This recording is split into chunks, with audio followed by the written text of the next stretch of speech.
Olá, queridos acadêmicos e acadêmicas, sejam bem-vindos à nossa segunda aula da Agenda 1, da disciplina O Brincar na Educação Infantil. Nessa aula, eu gostaria de começar nossa conversa fazendo uma rememoração, né? Uma rememória de uma lembrança pessoal. Quem de nós aí, quando éramos crianças, não brincávamos de escolinha? Eu lembro quando, na minha infância, eu brincava de escolinha com as minhas irmãs mais velhas, né? No caso, eu era sempre a aluna e eu queria ser a professora na época. Inclusive, fui alfabetizada pelas minhas irmãs mais velhas, que poucos anos mais velhas que eu, mas já sabiam ler e escrever, e na brincadeira elas me ensinaram então, né, as primeiras letras e as primeiras palavras aí por meio da brincadeira de escolinha, né? Então usávamos livros velhos, lousa improvisada, criávamos tarefas imaginárias, e hoje eu percebo quanto que essa brincadeira, né, me ajudou a desenvolver a linguagem, a criatividade e até meu interesse pela educação. Nesse sentido, né, brincar não é só uma atividade espontânea e divertida, é também um modo de ser e de aprender e de se conectar com o mundo. Nessa aula, nós vamos explorar os três principais sentidos do brincar, que percorrendo nossa disciplina, nós podemos didaticamente separar em três principais sentidos o brincar, né? Eu falo didaticamente porque no âmbito da realidade a gente não consegue fazer essa separação dos fenômenos, né? O fenômeno ele é integral, mas didaticamente a gente vai fazer, tentar reunir aí características do brincar dentro desses três aspectos: antropológico, o psicológico e o motor, e entender como cada um deles contribui para o crescimento e para o desenvolvimento integral da criança. Então, no sentido antropológico, nós vamos entender aí durante a nossa disciplina que o brincar é uma expressão cultural. Então, sobre a ótica antropológica, a brincadeira é um fenômeno cultural.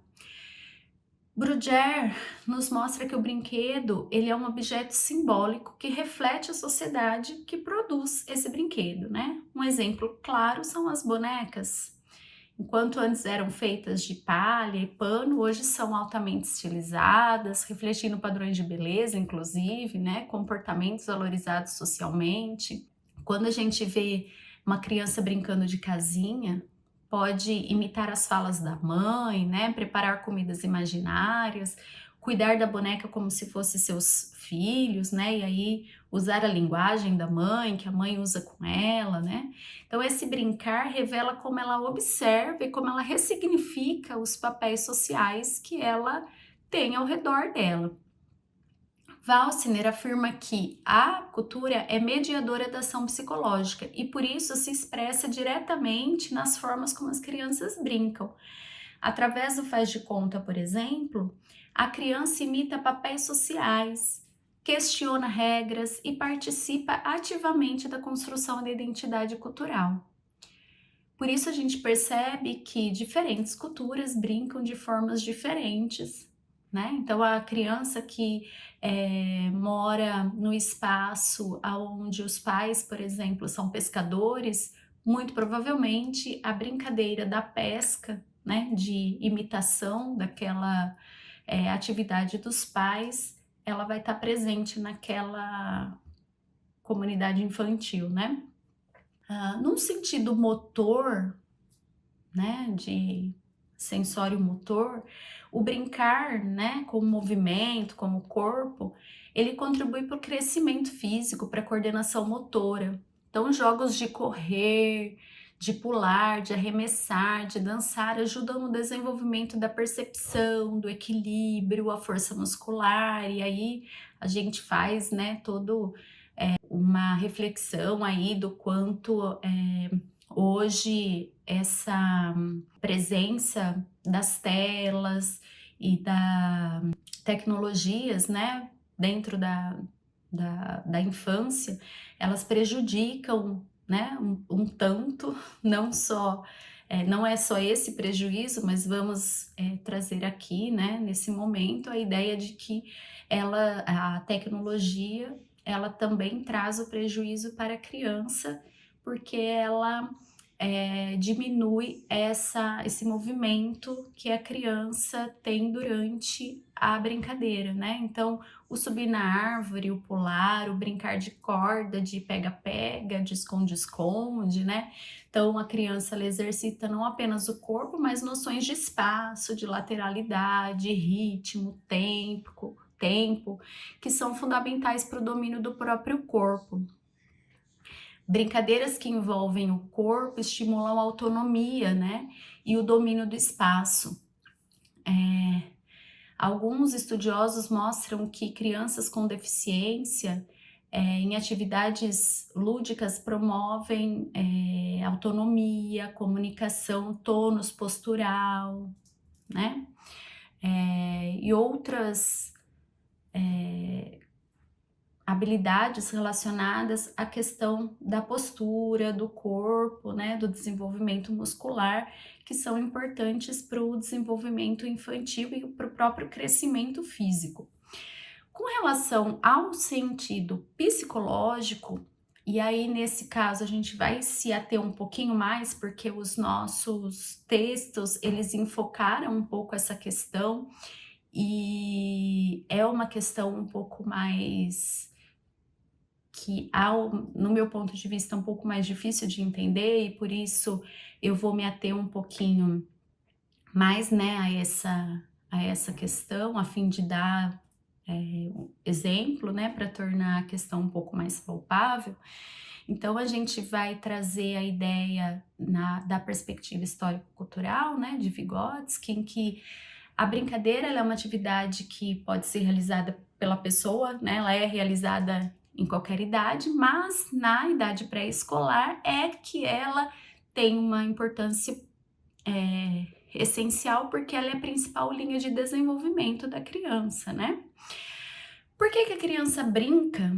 A partir desse pesquisador, né, a partir de Vygotsky, a criança brinca como uma forma de realização imaginária e ilusória dos desejos irrealizáveis. Então, o que significa, né, brincar para Vygotsky? A influência da brincadeira no desenvolvimento da criança é enorme. A brincadeira com uma situação imaginária, que é essa que Vygotsky vai tratar, né? A brincadeira de faz de conta, a brincadeira imaginária, que a criança vai imaginar diferentes situações, é algo que para a criança é algo específico da criança pré-escolar, né? Que até os 3 anos de idade é impossível para a criança. Porque na primeira infância, então, a vista, né, do 0 aos 3 anos de idade, a criança, ela ainda não tem essa capacidade de imaginação. A criança tem uma relação direta com aquilo que ela vê no ambiente. Então, ela vai brincar, a criança brinca, obviamente, né? Mas ela brinca a partir do objeto. Então, é o objeto que impulsiona ela ao comportamento. Então, ela vê uma escada e aí, a partir da percepção da escada, ela vai querer subir os degraus da escada. Ela vê a bola e a partir da percepção de que a bola está perto, ela quer pegar a bola. Nas atividades da primeira infância, portanto, a força impulsionadora provém do objeto e vai determinar o comportamento dela. Imaginar é um comportamento novo, né, para a criança, e cuja essência encontra-se no fato de que a atividade na situação imaginária, ela liberta a criança das situações, né, do objeto, né, das amarras situacionais. A criança, ela aprende a agir em função do que ela tem na mente, ou seja, do que ela está pensando, mas não está visível. Na brincadeira, os objetos perdem, portanto, o caráter impulsionador. A criança vê algo, mas ela age de uma forma diferente em relação àquilo que ela vê.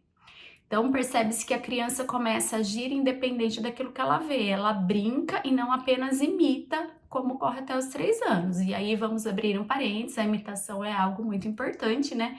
Então, a criança, ela vê a mãe usando a colher e ela imitando a forma como usar a colher, ela aprende ali a se alimentar com ela.